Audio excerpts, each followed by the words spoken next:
محتواك سيء ومش بتعرف تشرح.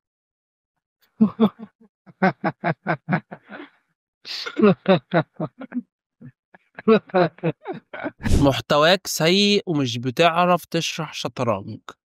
طب بص معايا كده في الموقف ده الابيض اللي عليه الدور المفروض ان الابيض يلعب ويكسب. وقف الفيديو وفكر ازاي الابيض يلعب ويكسب بفيل وحصان بس على ملك وفيل وطابيه وثلاث بنادق.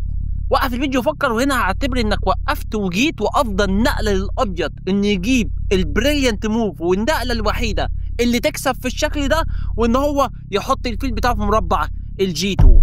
ايه الفكره منها؟ الفكره منها ان الفيل ده عامل كش الملك، فاجباري الملك ياكله، فهنا الحصان ينضم لمربع الاف 4 عامل كش للملك. طبعا ما يقدرش يجي في الاتش 3 عشان الحصان مراقب المربع، فاونلي موف يجي في مربع الجي 1.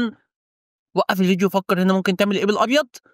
افضل نقل الابيض ان هو يجيب الملك بتاعه في مربع الاي 1. ايه الفكره بتاعتها؟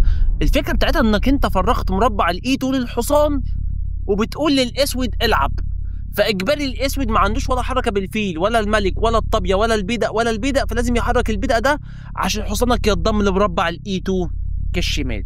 لو عجبك الموقف ما تنساش تعمل لايك وفولو عشان ما يفوتكش اي جديد.